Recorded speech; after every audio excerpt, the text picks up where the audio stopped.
When the producers of King Kong set out to make this movie, they weren't really thinking in terms of a monster movie the way we do today. They were thinking of a spectacle. Something incredible, something that people had not seen before. So you have to create a world in which something like this can happen. And it's got to be real, but it can't be so real that it's just a jungle. It's got to be a jungle that could have dinosaurs in it. So simultaneously they're trying to create a fantasy by grounding it in a reality which is in and of itself fantastical. And in order to do that, the producer, Meriam C. Cooper, turned to the artwork of Gustav Dore, particularly his etchings for Paradise Lost. Now, Cooper, when he had been in the wild, in the mountains, or in the jungles, he had been overwhelmed by this sense of mystery and danger and this ever-receding sense of endlessness of mystery and danger. And this is what he saw in the etchings of Dore. A forest breaking layer upon layer upon layer upon layer.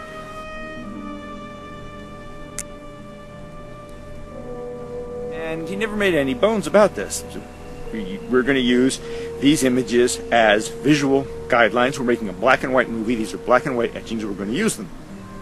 And there are images from Dore that align pretty closely with images in King Kong.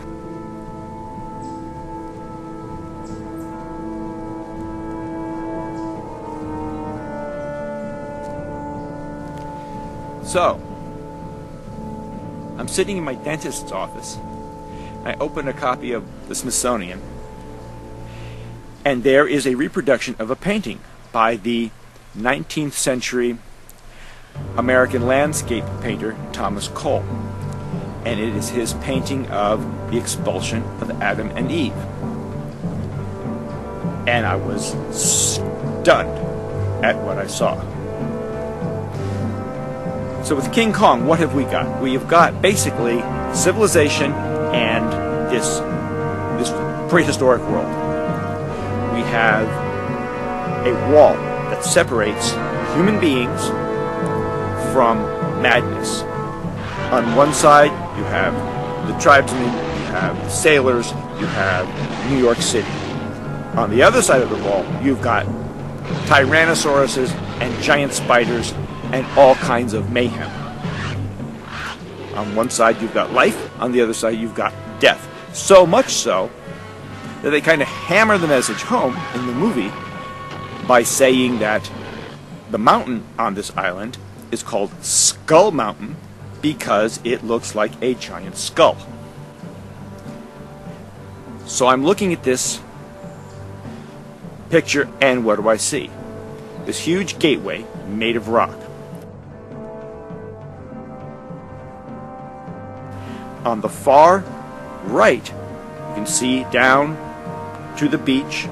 There's flowers, there's trees, palm trees, there's blue water and cliffs disappearing off into the distance with rolling clouds. On the other side, you've got darkness and storm and a volcano. And the first thing I saw, of course, was this huge gate.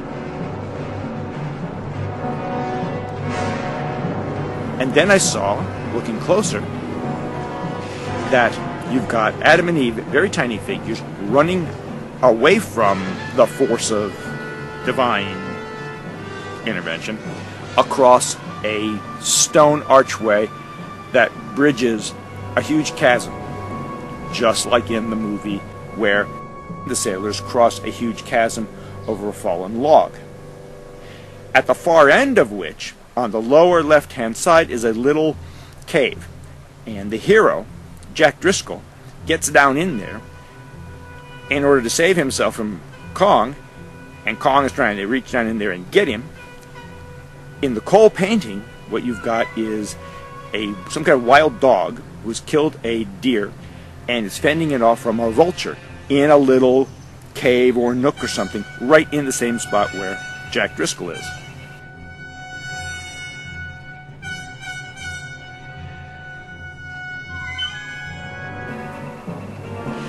The next step in the movie, King Kong has killed the Tyrannosaurus, and while he was doing that, he stuck Anne in this tree.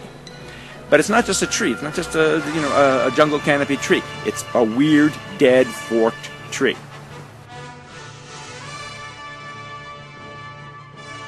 Kong proceeds to make his way up to his mountain lair. And as he's doing so, he passes a high mountain waterfall. What do we see in the Cole painting? A high mountain waterfall. And then Kong goes on up. He reaches the summit, the skull, which is a hollowed out cavern system that's his home. And he sits there a lot like Satan overlooking paradise in the Dore etching. And what do we have in the Cole painting? You can see what Cole has done is taken the storm clouds and the rain and shaped them into a big skull.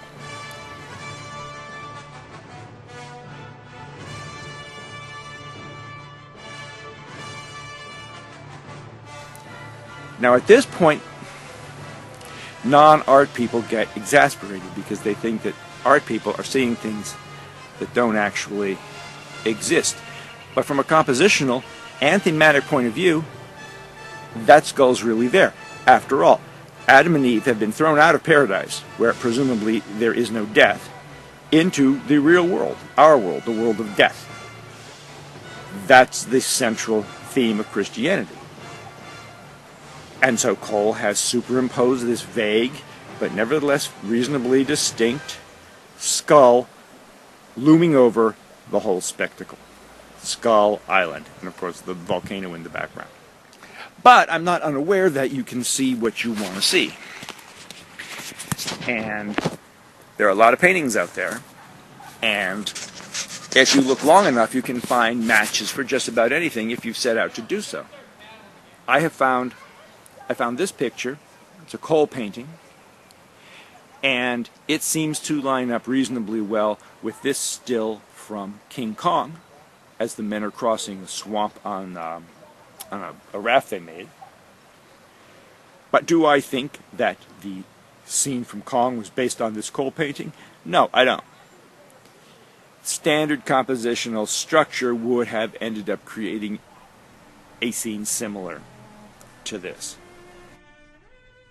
The other day I run into this picture by Cole that I've never seen before. It's called The Tempter. And it is this weird mountain lump. It's a very dark painting. It's not particularly attractive, but there's a face in the rocks of this sort of outcropping. It's not as much a mountain as it is just a great big rock. You could argue that it looks like an apish kind of face. It's certainly meant to be menacing.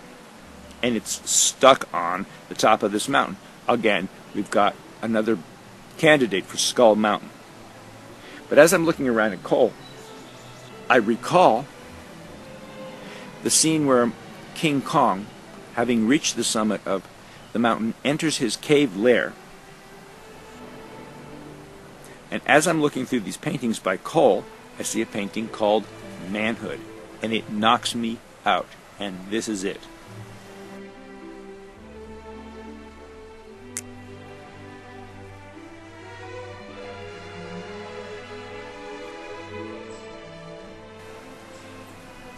This image strikes me as being so indelibly close to the image of the interior of Skull Mountain that it can't be an accident. The two areas, the two light areas, are stretched somewhat farther apart than they appear in the image in King Kong, but it's the same relationship. It's got the same feel. It's even built out of rocks. There are even rock outcroppings that match reasonably well with the still from King Kong. In the painting Manhood, the allegorical man is in the lower left-hand corner, and he's sliding down some sort of cascade of water. In the movie, in that spot will be Anne cowering from King Kong as he fights his snake. And in the opposite corner, the lower right-hand corner, will be Jack Driscoll waiting for his chance to try to save Anne. So if this isn't an image of Jack Driscoll proving his manhood, I don't know what you'd have to do to prove your manhood. And Cole's painting is about manhood. Somebody had at least seen these paintings and drew their imagery directly from Cole in these two instances. One is a specific rock-hard set image, and the other is this, as I've called it, a map of the movie, a storyline built into a painting by Cole. There's the beach. Next we have the gate. There's Anne running across the log with Jack. There's Jack in the little hole where the wolf has killed his prey. While Kong is killing the Tyrannosaurus, Anne is sitting in the weird tree. And Kong reaches his summit on the top of Skull Mountain. It's a complete description of the movie. The use of images from the Hudson River School is an interesting choice because when they were painted in the early 1800s, the American frontier was still a horizon of hope and prospect and promise. By 1933, the idea that nature even existed any longer in that kind of primal state was a subject for motion pictures like this. The cities were being ravaged by the Depression, and nowhere is there any safety. Here you have this group of explorers who go to the last place on Earth, find it to be incredibly deadly, rip the heart out of it, take Kong back to New York, and probably kill it. This is based on a real event where Komodo dragons were brought to the San Diego Zoo and proceeded to die very quickly. So there's this hope that nature has some kind of purity To which Kong is sacrificed. but the civilization itself is in peril. There's a war brewing on the horizon. There's no place to escape to. The movie ends on a weirdly triumphant note. Kong is dead. New York is in shambles. The whole adventure has been a catastrophe. The death of this animal who should have been left alone. Somehow there is a sense here that despite the fact that Kong represents a kind of a sacrifice to the gods of civilization, that the more savage element in us will yield to something fundamentally better. It's a peculiar ending to a peculiar movie. It's worth thinking about, and I think about it a lot. It's a powerful indictment, and it's also a strangely powerful statement of light at end of tunnel. Well, that presumes that you believe that there's a light at the end of the tunnel. But it also means that you think there's a tunnel at all.